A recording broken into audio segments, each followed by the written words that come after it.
Hepinize merhaba arkadaşlar. Hello, hello, and welcome to your new summer job at the new and improved Freddy Fazbear's Pizza.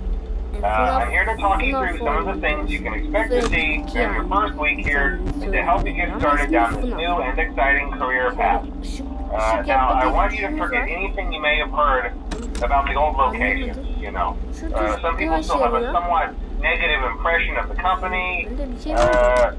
That old restaurant was kind of left to rot for quite a while, but I want to reassure you, Fazbear Entertainment is committed to family fun and above all, safety.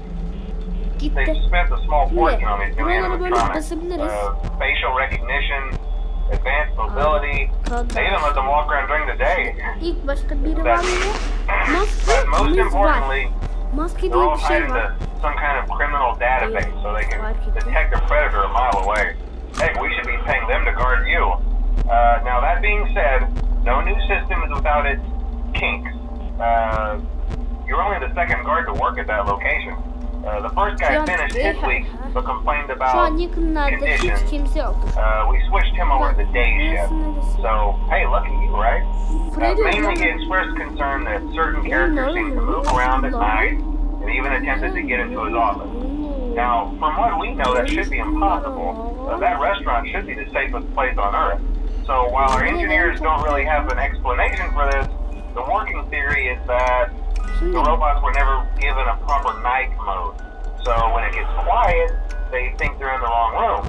So then they go try to find where the people are, and in this case, that's your office. So our temporary solution is this. There's a music box over by the prize counter, and it's ready to be wound up remotely. So just every once in a while, switch over to the prize counter video feed and wind it up for a few seconds. It doesn't seem to affect all of the animatronics, but it does affect one of them. And as for the rest of them, we have an even easier solution. You see, there may be a minor glitch in the system, something about robots seeing you as an endoskeleton without his costume on, and wanting to stuff you into a suit. So hey, we've given you an empty Freddy Fazbear head. Problem solved. You can put it on any time and leave it on for as long as you want. Eventually anything that wandered in will wander back out. Something else worth mentioning is kind of the quirky modern design of the building. You may have noticed there are no doors for you to close. But hey, you have a light, and even though your flashlight can run out of power, the building cannot. So don't worry about the place going dark. Well, I think that's it. You should be golden. Check the lights, put on the Freddy head if you need to. Keep the music box wound up. Piece of cake. Have a good night, and I'll talk to you tomorrow.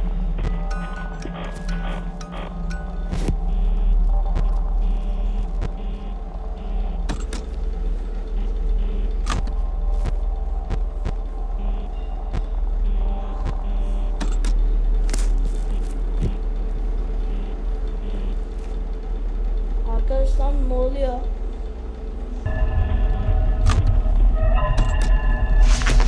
Korkuyorum. Arkadaşlar videoyu kapatabilirim. Korktuğum videoyu kapatırım. Vallahi kapatırım, oyundan çıkarım.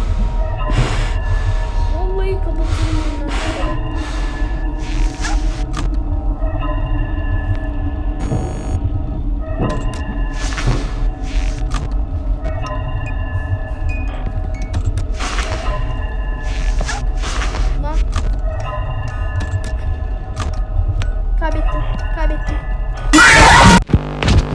Kaybettim demiştim.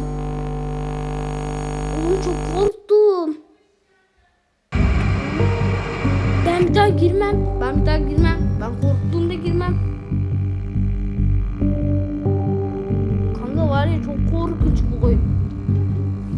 Kanka siz korkmazsınız da ben çok korktum arkadaşlar. Yani anlayacağınız, çok korktum.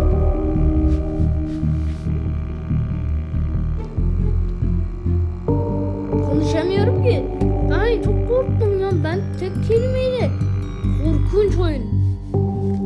Lan ben hep korktum. Arkadaşlar görüşürüz bu arada.